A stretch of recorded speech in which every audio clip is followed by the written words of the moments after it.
Hello everyone, welcome to my YouTube channel. अभी मैं लाल बाग में रन के लिए आया था, बट आज थोड़ा मन नहीं कर रहा था तो नहीं किया। सो यहाँ पे आप देख सकते हो, ये पूरा लाल बाग में मैं वॉक कर रहा हूँ बैंगलोर में। यहाँ पे मैं ऑलमोस्ट 9 ईयर्स से, मेरा घर इसके मतलब जस्ट हार्डली 100 मीटर्स डिस्टेंस पे है। तो it's a very beautiful place. 165 acres है। तो सुबह में अगर आप यहाँ पे आओ तो आपका like you find a lot of greenery, lot of people, you know, running, walking, fresh air, and it just feels more connected to the nature. तो अभी आज के वीडियो में मैंने सोचा एक question lot of people have asked me, and it keeps coming. I think whoever is an entrepreneur, उनको ये बहुत कॉमन क्वेश्चन लोग पूछते होंगे, और वो क्वेश्चन है कि why did you start up. तो मैंने आई थिंक जो अभी करंट कंपनी है वो 2014 में स्टार्ट किया था। 14 जब मैं 22 साल का था। बट उससे पहले ये फर्स्ट अटेम्प्ट नहीं था एंटरप्रेन्योरशिप का, ये एक्चुअली सेकंड अटेम्प्ट था। और फर्स्ट अटेम्प्ट मैंने 2012 में, 2011-12 की बात है, मैं जब कॉलेज के सेकेंड ईयर में मुंबई में पढ़ाई कर रहा था, तब मैंने बीएससी कंप्यूटर साइंस लिया था।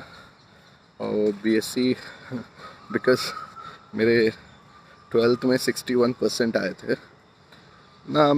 मैंने आईआईटी का एग्ज़ाम ही नहीं दिया था, ना दूसरा AIEEE इंजीनियरिंग का भी करना नहीं था, मतलब इतना पता नहीं था इंजीनियरिंग के बारे में। तो BSc computer science, because computer science एक अच्छा सब्जेक्ट लगा था 11th-12th में। उससे पहले मुझे कंप्यूटर साइंस क्या होता है, कंप्यूटर ही कभी देखा नहीं था। मतलब देखा था, कंप्यूटर कभी यूज़ नहीं किया था, मेरे पास कभी नहीं था। तो जब 10th-11th में कंप्यूटर लैब होता था आपका बिकॉज 11th में मैंने कंप्यूटर साइंस लिया था, 11th-12th में मुंबई में CBSE बोर्ड था। तो उसमें प्रोग्रामिंग जो है, अगर आप सोचिए, जो लोग कंप्यूटर साइंस जिन्होंने पढ़ा होगा वो जानते हैं कि सी करके प्रोग्रामिंग लैंग्वेज होता है, वो सब सीखते हैं। उसमें एक पैटर्न प्रिंट करना होता है, मोस्टली एग्ज़ाम्स में वही आता है। For loop, if and else statement, while loop, ये सब आता है। तो उस टाइम पे मुझे हैश की, जो सी प्रोग्रामिंग लैंग्वेज में हैश की ढूंढना होता था, वो भी नहीं पता था। मतलब इतना कंप्यूटर इलिटरेट था मैं।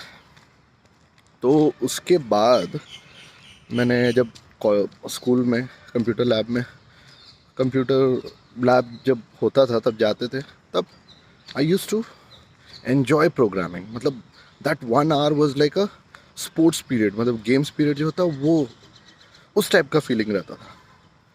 और मैं स्पोर्ट्स में भी लाइक क्रिकेट में एक्टिव था, बट इतना मतलब जो जो हमारे स्कूल था उसमें sports was not promoted that much, or the only sport that was promoted in Mumbai was football in my school at least। एकदम छोटा सा कोर्ट था, तो स्पोर्ट्स में भी मज़ा आता था। बट कंप्यूटर में जब 1 घंटे बैठते थे हम लोग लैब में, 2 कॉन्जिक्यूटिव पीरियड हो, मुझे बड़ा अच्छा लगता था। तो इसलिए मैंने जब 12th में मुझे सबसे 61% आया था, मैंने पूरे सारे मुंबई के जितने कॉलेज थे, केसी कॉलेज था, फिर जय हिंद कॉलेज था, इवन वाशी में एक राजीव गांधी कॉलेज था, उसके उसके बारे में मैं आपको बताऊंगा कि वहाँ पे जब एडमिशन में जब मैं गया था फॉर्म लेने, तो मैंने बोला था फर्स्ट ईयर का फॉर्म दो, तो काउंटर पे वो बंदा बोलता है कि 13वीं का ना, तो मुझे समझ में नहीं आया 13वीं, नहीं नहीं नहीं फर्स्ट ईयर भैया। तो उसने वापस पूछा कि मैंने वापस पूछा कि फर्स्ट ईयर का फॉर्म देना, तो उसने बोला 13वीं ना। तो मेरे पीछे में एक लड़का खड़ा था, उसने बोला after 12th 13th right, that's why he saying 12th के बाद फर्स्ट ईयर, इसीलिए 13वीं बोला उसने। तो मैंने बोला हाँ, अब मैंने डिसाइड कर लिया ये कॉलेज में एडमिशन मिलेगा तो भी नहीं ज्वाइन करूँगा, ठीक है। तो मैंने बहुत ट्राई किया, सारे कॉलेज में डाल दिया था। फिर मैंने डालने के बाद 1 महीना निकल गया, 2 महीने निकल गया, कोई कॉलेज से नहीं आया, कुछ कॉल नहीं आया बीएससी कंप्यूटर साइंस के लिए। बिकॉज क्या होता है, इंजीनियरिंग स्टूडेंट्स जिनको बैकअप के लिए कुछ चाहिए होता है, 1 साल अगर अच्छे कॉलेज में नहीं हुआ तो वो लोग ये BSc computer science, BSc specially computer science लेते हैं। तो इसीलिए मुझे मिल नहीं रहा था और मेरे परसेंटेज भी बहुत कम थे, 61 था। तो मैंने डिसाइड किया कि अभी क्या करना है करके, तो मैंने घर पे बोला कि मैं ड्रॉप ईयर 1 साल आईआईटी का प्रिपरेशन करता हूँ और 1 साल में मुझे लगता है मैं निकाल लूँगा करके। सिर्फ एक केमिस्ट्री एक थोड़ा डिफ़िकल्ट सब्जेक्ट लगता था, बट अगर थोड़ा एफर्ट डालूँ, बिकॉज केमिस्ट्री में कभी भी एफर्ट नहीं डाला था इसलिए डिफ़िकल्ट लगता था, ऐसे करके लगा। तो मैंने बोला कि घर पे कि आईआईटी एक ड्रॉप सा ईयर लेके मैं निकाल लूँगा। बट एक चैलेंज क्या था कि मेरे सारे फ्रेंड्स जो है कुछ ना कुछ कर रहे थे। वो एक था घर पे कि you will be 1 year behind, मतलब everyone will be ahead of you by 1 year. So ये कॉन्टेक्स्ट, बिकॉज पेरेंट्स को उतना नहीं नॉलेज था मेरे पेरेंट्स को कि मतलब एजुकेशन जो है किस डायरेक्शन में लेके जाना। हमने बहुत सारे डिफरेंट सिटीज़ में रहे थे हम, टीयर 3 सिटी, टीयर 2 सिटी, वहाँ से आए थे। तो वहाँ से जब बॉम्बे में आए थे तब आप अपने आजू बाजू देखते हो कि सब जो कर रहे हैं वो that must be right, the right thing to do. तो माई मॉम, माई डैड, दे उनको ऐसा लगता था कि मैं पीछे रह जाऊँगा। तो उन्होंने बोला कि एक बार फिर से कंसिडर कर लो। तो मैंने सोचा, बहुत सोचा, फिर बाद में अचानक से बीएससी कंप्यूटर साइंस का एक SIES कॉलेज करके है मुंबई में, वहाँ से मुझे 3rd लिस्ट में एक फाइनल, वो भी कैसे था कि किसी ने कैंसिल किया था उनका एडमिशन, इसलिए मुझे एडमिशन मिल रहा था वहाँ पे, वो भी साउथ इंडियन, बिकॉज मैं तेलुगु हूँ, उस कोटा में मुझे एडमिशन मिल रहा था। तो मैंने बोला कोई बात नहीं, ले लेते करके जाके। तो वहाँ पे मैंने एडमिशन लिया और कॉलेज जाना स्टार्ट किया। बट कॉलेज में इंटरेस्ट इतना नहीं लगा, अब टू बी फ्रैंक। वहाँ गया मैं और जो पढ़ाई मैंने सोचा था, मैं ऐसे नहीं कि मेरा 61% आया था, इसका मतलब सब सोचेंगे कि आई वाज वेरी, मतलब एवरेज और not good in studies, but I was really disappointed with the education system 12th में भी, क्योंकि जो पढ़ रहा था और जो मैं जब, बिकॉज कंप्यूटर आपके पास इंटरनेट है, आप देख रहे हो कि क्या लाइक US में कंप्यूटर साइंस स्पेशली उसको देख रहा था कि people are so advanced, they are programming when they, उनके 13 साल की उम्र में वो लोग प्रोग्रामिंग स्टार्ट कर दिया था, बिल गेट्स ने, आपके मार्क ज़करबर्ग ने, फेसबुक के जो हैं।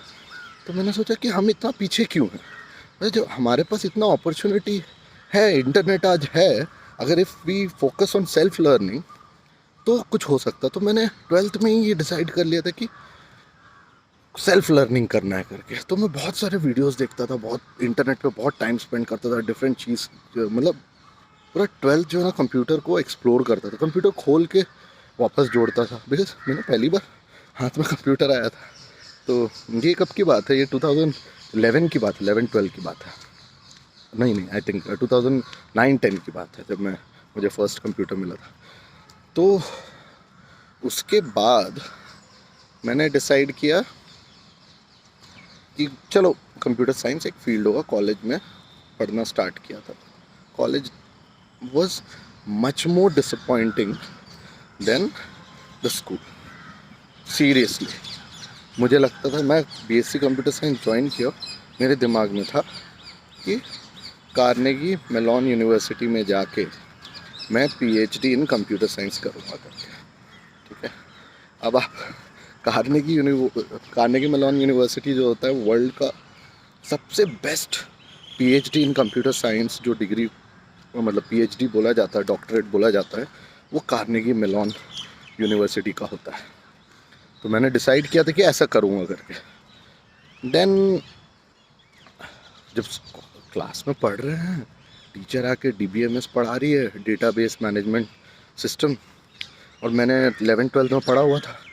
11th-12th में, और मैंने पूरा डेप्थ में, मतलब एसक्यूएल क्वेरीज या कंप्यूटर प्रोग्रामिंग ले लो, मैं थोड़ा, बिकॉज मेरा इंटरेस्ट था. और मैं स्कूल में भी, मेरा जो 12th में सबसे ज़्यादा मार्क्स आए थे 81, वो कंप्यूटर साइंस में थे, बिकॉज वो इंटरेस्टिंग सब्जेक्ट था. उसमें कुछ रट्टा नहीं मारना पड़ता था मुझे लॉजिक और मतलब कुछ दिख रहा था. मतलब there was everything, it was not like history कि आपको कुछ रिमेंबर करना पड़ेगा. वैसा एक सब्जेक्ट तो मुझे आता था, इतना ज़्यादा नहीं आता था बट अच्छा आता था. एटलीस्ट कंप्यूटर प्रोग्रामिंग जो सी में करते वो बड़ा अच्छा था. और मैंने टीचर और डेटाबेस बहुत अच्छे से आता था. मुझे बड़ा मज़ा आता था कि डेटाबेस एक्सट्रैक्ट करना, डेटाबेस से डेटा एक्सट्रैक्ट करना, क्वेरीज लिखना, ये सब बड़ा मज़ा आता था. बट अब जब टीचर समझा रही थी, वहाँ पे एक टीचर आई थी, उन्होंने फर्स्ट या सेकंड क्लास था उनका, उन्होंने एक कॉन्सेप्ट समझाना चालू किया जो बहुत उन्होंने गलत समझा, मतलब पूरा गलत था. डेटाबेस रिडंडेंसी करके कॉन्सेप्ट था, पूरा का पूरा गलत. अब मेरा पूरा क्लास जो है, एक्चुअली उनको शायद पता नहीं था, या किसी को जिसको पता था मेरे दोस्त थे, उनको पता है. उन्होंने बोला हाँ छोड़ दे, ऐसे ही होता है. तो मतलब अपने को क्या डिग्री लेना, निकलना है. तो ये एटीट्यूड जो है, डिग्री लेके निकलना है, क्यों, अगर डिग्री नहीं लेंगे तो जॉब नहीं मिलेगा, ऐसे करके एक एटीट्यूड था. तो अब मैंने बोला डिग्री अब लेके ऐसे टाइप का पढ़ाई करके क्या ही मतलब है. तो मैंने बोला ठीक है, डिग्री तो ले लेंगे बट उतना एफर्ट नहीं डालूंगा मैं. तो मैंने क्या किया, कॉलेज के कैंटीन में, बाइक स्टैंड में, वहाँ बैठ के मेरे दोस्तों को, I mean what is our future, उसके ऊपर बात करता था. Because I wanted to have clarity. अब आप फर्स्ट ईयर ऑफ कॉलेज में आ गए हो, तब आपको क्लैरिटी, मतलब मेरे लिए तो बहुत बड़ी बात हो गई थी कि मुझे क्लैरिटी नहीं है मुझे क्या करना है करके. तो मैंने बहुत बात करना लोगों से चालू किया, सबसे डिस्कस करना चालू किया, चलो हम कंप्यूटर साइंस अगर लिए हैं तो कुछ एक बिज़नेस स्टार्ट करते हैं, कंप्यूटर हार्डवेयर का बिज़नेस स्टार्ट करते हैं. बिकॉज मेरे फ्रेंड के जो अंकल थे वो कंप्यूटर हार्डवेयर का काम करते थे. मैं बोला हार्डवेयर, मैंने 11th-12th में बड़ा ओपन करके क्लोज किया. मैं बोला मेंटेनेंस ले लेते हैं कि रैम ख़राब हुआ जाके रिप्लेस करेंगे, ऐसा एक बिज़नेस स्टार्ट करते करके. तो कोई मेरे साथ दोस्त सब हाँ बोलते थे, कोई रेडी नहीं हुआ. देन फिर मैंने देखा कि अभी कंप्यूटर साइंस में थोड़ा एक्सपर्ट और लेवल पे, ठीक है, ये सब हार्डवेयर बिजनेस मेरे को तो एंट्री शायद डिफ़िकल्ट होगा कोई देने का, बिकॉज इतना नहीं पता था. और हमारे में जो सेल्स करने का जो एक डर रहता था, मतलब अभी तो मुझे आप, I can sell, you give me a product, if I like that product, if I believe in that product, I'll go anywhere. मतलब वो जो एक डर था ना, मतलब मैं walk in door to door salesman का भी जॉब कर सकता हूँ आज के डेट में. ये जो पूरा ट्रांजिशन हुआ है, ये 8 years ऑफ एंटरप्रेन्योरशिप में हुआ, 2014 से 18 के बीच में. बिकॉज यहाँ पे कोई शर्म नहीं होना चाहिए. सिंपल सी बात है, अगर एक एंटरप्रेन्योर बनना है तो आपको you have to be able to sell. मुझे ऐसा लगता है. कई लोग हैं जो एकदम स्मार्ट इंट्रोवर्ट होते हैं, वो लोग you know they are very skilled. मैं इतना स्मार्ट नहीं हूँ, तो मुझे अपने आप को जितना मुझे आता है उसको बहुत अच्छे से बताना पड़ता है, बहुत पिच करना पड़ता है. तो which is fine to learn and I like it. तो जब कॉलेज का फर्स्ट ईयर हुआ, ख़त्म होने वाला था, उसके बाद मैंने बोला अभी ये तो बहुत हो गया, आई वॉज गेटिंग रेस्टलेस। तो सेकेंड ईयर में मैंने एक कैब टैक्सी कंपनी स्टार्ट की। मेरे डैड को बोला, माई डैड वाज थिंकिंग कि एक ना इंडिका लेके he would put in one multinational company, उससे एक पैसिव इनकम टाइप का जनरेट हो जाएगा करके। तो उन्होंने ऐसे सोच रहे थे। तब मैं नवी मुंबई खारघर में रहता था, तो मैं ऐसे ही फ्रेंड्स के साथ घूम रहा था, तो मुझे एक सेकेंड हैंड कार डीलरशिप मिला। वहाँ पे इंडिका खड़ा हुआ था और बहुत सारे कार्स थे वहाँ से। तो मैंने संडे को मैंने डैड को बोला कि आप इंडिका ढूंढ रहे थे, एक सेकेंड हैंड इंडिका मिल रहा है। और मैंने प्राइस जाके पूछा था, तो उन्होंने 1.5 लाख रुपये बोला था, 1.5 लाख। ये मैं उनके जो सेकेंड हैंड वहाँ पे जो ये लोगों ने लगाया था, एक एक्चुअली फेयर टाइप का था, वहाँ पे डीलर नहीं था, एक मेला टाइप का कार मेला, सेकेंड हैंड कार मेला लगा हुआ था। तो वहाँ गया, वहाँ पे जो दो car second hand car dealership वाले थे नवी मुंबई में, उन्होंने एक साथ मिलके एक फेयर ऑर्गेनाइज किया था। तो उन दोनों के ओनर से मैंने बात किया था वहाँ पे, and they were very because उनको बेचना था मेरे को गाड़ियाँ। बाद में पता चला बहुत ख़राब थी, मतलब लाइक वो गाड़ियाँ देवर लाइक, वो जो 1.5 लाख बोल रहा था वो उसका 50,000 का भी वैल्यू नहीं था, उसमें इतने सारे प्रॉब्लम्स थे। ठीक है, तो मैंने डैड को बोला आप इन्वेस्ट करने का सोच ही रहे हो, चलिए वहाँ पे बात करते। तो वहाँ गए तो उन्होंने सेकेंड हैंड कार डीलर्स वाले जो सेल्समैन होते हैं, they have to be the best, मतलब and best in every aspect in terms of how they behave, how they आप अगर today if you go into a mobile phone store, उतना ज़्यादा नया मोबाइल फ़ोन स्टोर या नए car dealership पे जाओगे तो सेल्समैन आपको इतना स्वीट नहीं मिलेगा जितना सेल्समैन आपको सेकेंड हैंड कार डीलरशिप में मिलेगा। बिकॉज वो कार जो बिक नहीं रहा है, जिसमें बहुत सारे प्रॉब्लम्स हैं, वो वहाँ पे खड़ी होगी और एक सेकेंड हैंड कार सेल्समैन जो है, सेकेंड हैंड कार सेल्समैन, वो आपको वही कार पहले बेचने का ट्राई करेगा, बिकॉज उसमें सबसे ज़्यादा कमीशन होता है। तो अब हम गए, हम लोग मेरे मॉम डैड हम तीनों गए। वहाँ पे एक गाड़ी था इंडिका देखते देखते मैंने डैड को एक आइडिया दिया। मैंने बोला वहाँ पे सफारी भी है, टाटा सफारी 4 लाख में मिल रहा है, हम ले सकते हैं क्या? और मेरा फेवरेट कार था। तो बोला तो क्या करेंगे इसका? मैंने बोला मैं इस पर टूर्स एंड ट्रैवल्स में लगा दूंगा, एक हीरानंदानी में एक बंदा बैठता है, वो उससे पूछ लूँगा कि वो लगा देगा ये गाड़ी को, टाटा सफारी को। हमने खरीद लिया। वो कार सेल्स में वो एक डिस्काउंट ऑफर में एक हुंडई एक्सेंट भी पकड़ा दिया। अब डिस्काउंट ऑफर ज़्यादा नहीं था, 50,000 का, 10 साल पुराना हुंडई एक्सेंट। टोटल मिला के हमें 6 लाख रुपए हमने उनको दिया, 6 लाख। और ये ऐसा नहीं कि 6 लाख रुपए हमारे पास ऐसे ही पड़ा हुआ था, ये सब लोन लेके फ्रेंड्स एंड फैमिली, मतलब मेरे डैड ने अपने फ्रेंड्स और फैमिली से लोन लेके दे दिया कि बाद में मैं आई क्लियर इट ऑफ करके। अब आप सोचिए वो उसके बाद मैंने बहुत डांट खाया था, वो अलग बात है। वो जो गाड़ी है टाटा इंडिका, वो हर दिन ख़राब होने लगा। हमने रखा था, दिया। मैंने सोचा कि अभी क्यों टूर्स एंड ट्रैवल्स वाले को दूँ, मैं खुद की कंपनी स्टार्ट कर लेता हूँ। ऐप गोल्ड ट्रैवल्स करके एक मैंने स्टार्ट किया।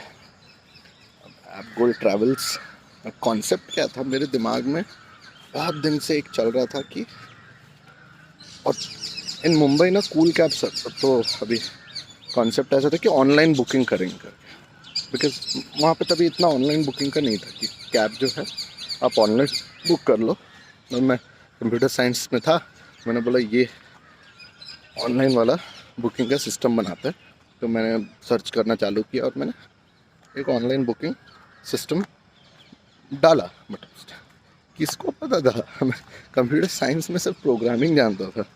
मैं इंटरनेट के बारे में, जब आज कंप्यूटर साइंस बोलते तो सबको लगता है internet is the default subject, internet programming is default. 2012 में ऐसा नहीं था। अब आज आप मोबाइल ऐप्स प्रोग्राम कर रहे हो, ये सब कर रहे हो, तभी एंड्रॉयड भी नहीं, बहुत नया था, and people were very hesitant to switch into that career because इतना डिमांड नहीं था। ठीक है, तो मैंने स्टार्ट किया अब कंप्यूटर साइंस। मैंने ऐसा वेबसाइट बनाया और मैंने जाके 2 कार जो है टाटा सफारी और टाटा इंडिका, मैंने ये एक टूर्स एंड ट्रैवल्स वाला था, उसको बोला कि मेरे पास 2 गाड़ी है, आपको कोई भी अगर ट्रिप आता है आप उनको दे दो, मतलब कोई भी अगर ये बड़ी गाड़ी के लिए आता है या इंडिका के लिए कोई आता है आप दे दो, और मुझे इतना पर किलोमीटर आप दे देना, आपको मैं इतने में ऑफ़र कर, मतलब I think Tata indica 7 rupees पर किलोमीटर में मैंने उसको ऑफ़र किया था, वो 9 रुपीज़ या जितना भी डाल के दे दे पर किलोमीटर, और इसका ऐसा रहेगा करके मैंने उसको बोला, और ड्राइवर के साथ दे रहा था मैं, तो ठीक है बोला उसने। उसके ऊपर उसका जो भी कमीशन है 2 रुपीज़ जो ऐड करना, 3 रुपीज़ ऐड करना, 10 में देना उसको, जितने में देना, तो ये ऑफ़र दिया, उसको सही लगा, उसने ले लिया। अब गाड़ी जाने लगी। फर्स्ट ट्रिप था, गोवा लेके गया था टाटा सफारी को, तो टाटा सफारी गोवा जाके वापस आ गया, बट सॉरी फर्स्ट ट्रिप था पुणे का। तो टाटा सफारी का ड्राइवर सुबह 8:30 बजे एक कंपनी को लेके जाना था, कंपनी के स्टाफ को पुणे में, उनके ऑफिस का फंक्शन था। सो टाटा सफारी वाला तो ड्राइवर सुबह 8:30 बजे पहुंच गया, मैं कॉल कर रहा था पहुंच गया, बट इंडिका का ड्राइवर जो आने वाला था, ये लेके आने वाला था, वो नहीं आया। फर्स्ट डे था उसका, वो नहीं आया। मैंने तो बुकिंग ले लिया था पुणे का, मैंने क्या करना है, वो जो जिसने बुकिंग किया था, मैनेजर था वो कंपनी का, वो मेरे ऊपर बहुत गुस्सा कर रहा था कि आपके पास नहीं है, आप पहली बार कर रहे हो क्या, सब बोल रहा था।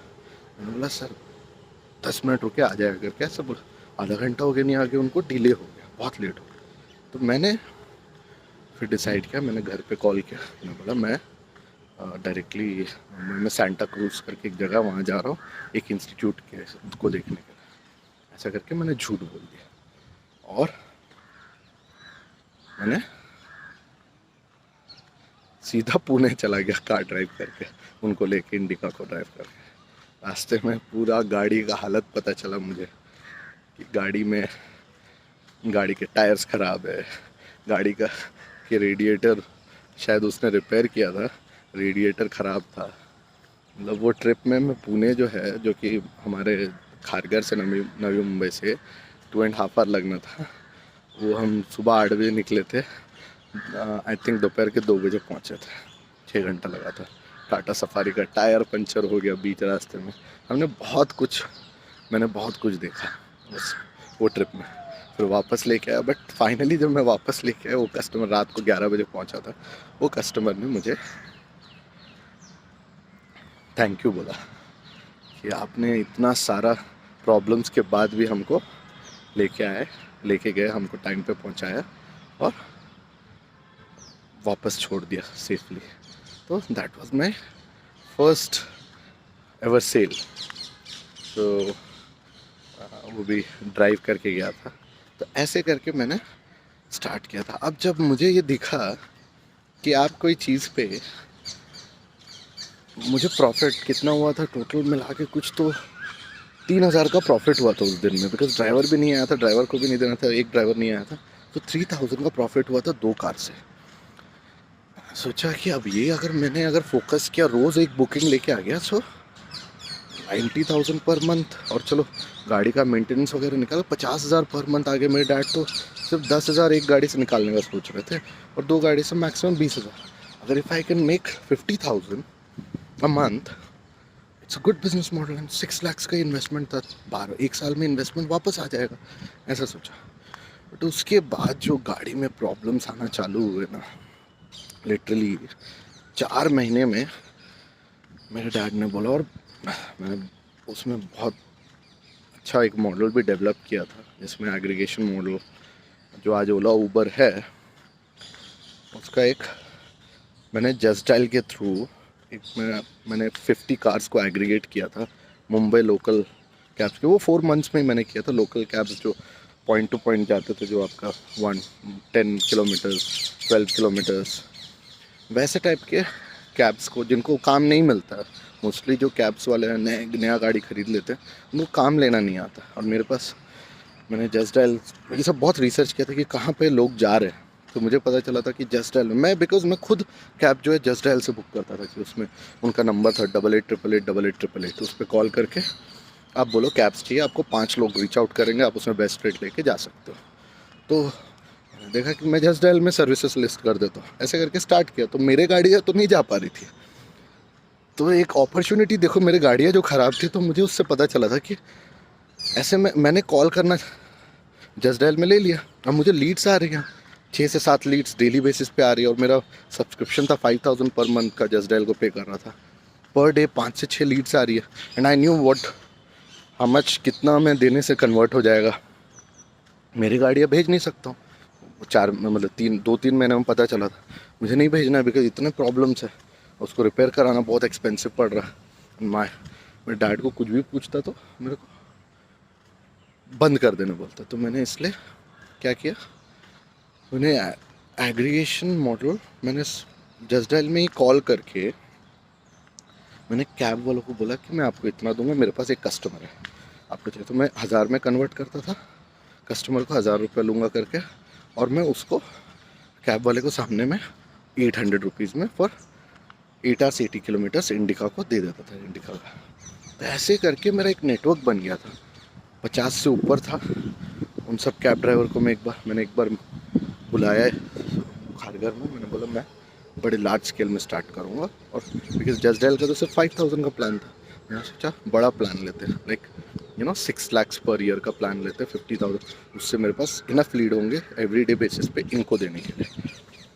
तो ये जो ऑफलाइन मॉडल मैंने स्टार्ट कर रहा था, और उसके साथ साथ मैं एंड्रॉयड के साइड भी बहुत ज़्यादा ये हो गया था, इंक्लाइंड हो गया था, बिकॉज मुझे पता था कि अगर ये टैक्सी एग्रीगेशन को अगर मुझे सॉल्व करना, मुझे हर एक ड्राइवर का अगर लोकेशन रियल टाइम पे पता चल जाए, उनके पास एक ऐप हो, और मैं सिर्फ कंज्यूमर बुकिंग पे अभी तक फोकस नहीं किया था। कंज्यूमर के लिए मेरे पास ये आ रहा था, मुझे जो सप्लाई था वो लिमिटेड था मेरे पास, कि उनका एग्जैक्ट लोकेशन जहाँ पे गाड़ी चाहिए वहाँ पे गाड़ी है कि नहीं, मुझे ये पता होना था रियल टाइम पे। तो वो एंगल पे मैं फोकस कर रहा था। कस्टमर को तो मैं बाद में देखूँगा करके सोचा था, बट ड्राइवर्स जो है उस टाइम पे एंड्रॉयड फ़ोन यूज़ नहीं करते थे, तो मुझे एंड्रॉयड फ़ोन्स में इन्वेस्ट करना होगा, ऐसे सोचा था। देन बहुत डिफरेंट बिजनेस मॉडल आइडिया सोच ही रहा था। एक बार मेरे डैड ने मुझे बोला कि तुम पढ़ाई में ध्यान दो, ये सब बंद करो करके, और बहुत स्ट्रिक्टली बोला था। तो कॉलेज में ध्यान देने बोला था, मैंने कहा ठीक है अभी चलो ये सब, लॉस भी बहुत हो रहा था, बिकॉज गाड़ी का खर्चा, पैसे लग रहे थे, और मैं पूरा एकदम फुली इसमें इन्वॉल्व हो जा रहा था। डैड को लगा कि ये टैक्सी का बिजनेस है, इसमें this is not a white collar business. समझ रहा अभी तो हम तो सॉफ्टवेयर बिजनेस में, इसलिए इसके लिए शायद अलाउड है मेरे घर पे। तो वाइट कॉलर बिजनेस में शायद ये इस टाइप के बिजनेस में पॉसिबिलिटी नहीं था उस टाइम पे कि वो करना, कंटिन्यू करना। तो चलो कोई दिक्कत नहीं करके मैंने बहुत उससे बंद कर दिया। ड्राइवर को बोला कि गाड़ी बेचा। टोटल मिला के कितना लॉस हुआ था, 1.5 लाख रुपए तो सिर्फ गाड़ी बेचने में लॉस हुआ था। 4 से 5 महीने, 6 मंथ्स में लॉस हुआ था। और उसके बाद जो है गाड़ी का लॉस के बाद, अपार्ट फ्रॉम गाड़ी का लॉस, एक था मेरा जो एक्सपेंसेस, जो ड्राइवर के जो एक्सपेंसेस थे, थोड़े 2 महीने का थोड़ा लॉस हो गया था। तो टोटल मिला के 2-2.5 लाख रुपए लॉस में गया था वो वेंचर में। उसके बाद मैंने डिसाइड किया था कि अब थोड़ा कॉलेज कंप्लीट कर लेंगे, उसके बाद डेफिनेटली स्टार्ट करेंगे करके। तो बहुत ज़्यादा बड़ा वीडियो बन गया, बट मेरा जो कोर कि why did I start up, आप ये देख सकते हो कि बिकॉज ऑफ द सर्कमस्टांसेस, कि how do I live my life post my degree. मुझे कभी भी दिमाग में आ नहीं रहा था कि इस टाइप से हो पाएगा करके, कि एक वेल सेटल्ड जॉब मेरे लिए पॉसिबिलिटी नहीं थी, बिकॉज मैंने आईआईटी नहीं किया था, मेरे पास बीएससी कंप्यूटर साइंस की डिग्री। लोग बोलते थे कि 10,000 का जॉब मिलना भी बहुत मुश्किल है। सो मुझे वो आगे रास्ता नहीं दिख रहा था, and entrepreneurship was the only way for me to be able to earn any decent money. That is one of the major reason, irrespective of what others say, that is one of the major reason that I started to actually have a decent livelihood for myself. That was the initial, you know, idea about getting into entrepreneurship. And post that, बहुत सारे different reason से मैंने start किया मेरा decent livelihood का। वो होने के बाद भी कि मैंने एक अच्छा खासा जॉब मिल गया था मुझे, डिग्री की वजह से नहीं, मैंने एक नेटवर्किंग में बहुत हाईएस्ट लेवल का, एक्सपर्ट लेवल का एक एग्ज़ाम क्लियर किया था सिस्को का। तो उसके कारण मुझे स्ट्रेट कुछ 80,000 पर मंथ का जॉब मुझे मिल गया था। तो उसके बाद भी 80,000 पर मंथ बहुत बड़ा अमाउंट लगता था मुझे जब मैंने बीएससी कंप्यूटर साइंस ज्वाइन किया था, कि first to start with 80,000 per month it's a good amount. But then फिर वो जो एंटरप्रेन्योरशिप का एक जो ऐसा टेस्ट जो मैंने ले लिया था, उसके बाद मैं 9 मंथ्स भी जॉब में ठीक से रह नहीं पाया, और मैंने 2013 में जो जॉब ज्वाइन किया था अक्टूबर में, वो 2014 जुलाई में छोड़ दिया। उससे पहले रिज़ाइन कर दिया था, बट जुलाई में छोड़ दिया था। उसके बाद से लेके जो आज जो dafly.com हमने जो एक गेमिफिकेशन प्लेटफॉर्म बनाया, ये सब वहाँ से स्टार्ट हुआ। मतलब बहुत सारे चेंजेस हुए, बट उधर से अभी तक की जर्नी है ये। उस जर्नी में बहुत कुछ हुआ जो मैं आपको ये यूट्यूब चैनल में आगे बताता रहूँगा। Till then, thank you and bye.